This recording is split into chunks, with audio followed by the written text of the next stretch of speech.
أشرقت نفسي بنور من فؤادي. نحمده ونصلی علی رسولہ الکریم، اما بعد. سامعین و ناظرین محترم، آج روزہ سے متعلق ایک اہم مسئلہ اور اس میں ہونے والی 3 غلطیاں اور ایک وضاحت پیش کروں گا. مسئلہ روزے سے متعلق یہ ہے کہ بعض مریض ایسے ہوتے ہیں یا بعض لوگ ایسے ہوتے ہیں جو روزہ نہیں رکھ سکتے. ان کے لیے حکم ہوتا ہے فدیہ صوم کا، یعنی روزے کا فدیہ، جس کو لوگ روزے کا ہدیہ کہتے ہیں. تو یہ سمجھ لینا چاہیے کہ یہ فدیہ صوم یا روزے کا ہدیہ کب دیا جاتا ہے.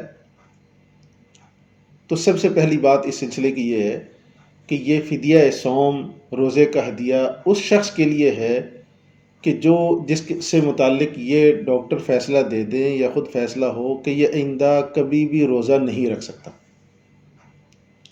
جب یہ بات ہو کہ یہ آئندہ کبھی روزہ نہیں رکھ سکتا، اس کا فدیہ دیا جاتا ہے. جو مریض آئندہ صحت مند ہو کر روزہ رکھ سکتا ہے، اس کو اجازت نہیں ہے کہ وہ فدیہ صوم دے. اس کے لیے حکم یہی ہے، اس کے ذمہ لازم یہی ہے کہ وہ قضا کرے. اب اس فدیہ صوم سے متعلق 3 بڑی غلطیاں ہیں. ایک تو یہ کہ تندرست آدمی وہ تھوڑی سی گرمی سے گھبرا کر کہہ رہا میں روزہ نہیں رکھ سکتا، تو اس کا فدیہ دے دیتا ہے. یا ایسا مریض جو آئندہ چل کر صحت مند ہو سکتا ہے اور وہ بھی فدیہ صوم دے دیتا ہے. لیکن یہ بات ذہن میں رہے کہ اگر کوئی ایسا مریض جو آئندہ چل کر اس کے صحیح ہونے کی امید ہے، وہ فدیہ صوم دے دیتا ہے، تو جب صحت مند ہو جائے گا اس کے لیے یہ ضروری ہے کہ وہ پھر سے اس کی قضا رکھے. فدیہ دینے کے باوجود قضا کرنی پڑے گی.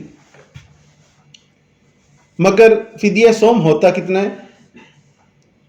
تو میں محتاط قول کی بات کروں گا. 2 کلو گندم یا آٹا یا اس کی قیمت، لیکن محتاط قول 2.25 کلو گندم یا آٹا کی قیمت ہے.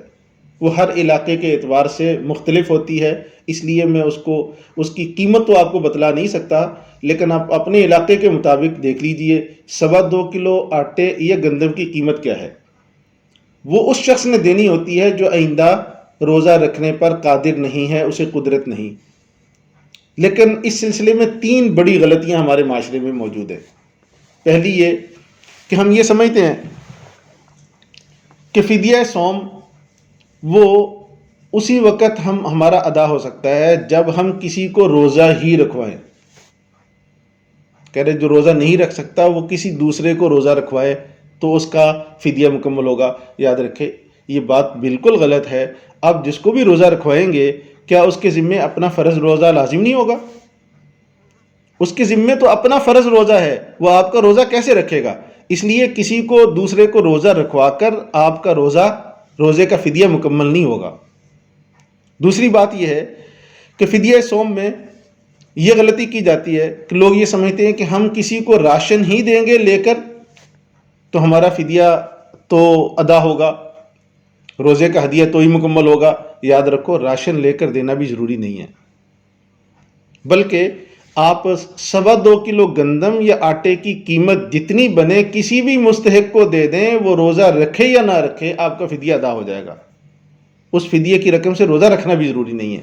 اور تیسری غلطی اس سلسلے کی یہ ہے کہ ہم جو روزے کا فدیہ ہوتا ہے وہ رمضان سے پہلے ہی دے دیتے ہیں، جبکہ اس کے اندر بنیادی شرط یہ ہے کہ فدیہ یکم رمضان، جب رمضان آ جائے اس کے بعد ہی دینا ضروری ہے. پہلے اگر کسی نے دیا تو وہ فدیہ صوم ادا نہیں ہوگا. میں امید رکھتا ہوں کہ آپ یہ تینوں مسائل سن کر آپ کو عجیب بھی لگیں گے، مگر درست بات یہی ہے. اللہ مجھے اور آپ کو توفیق عمل نصیب فرمائے.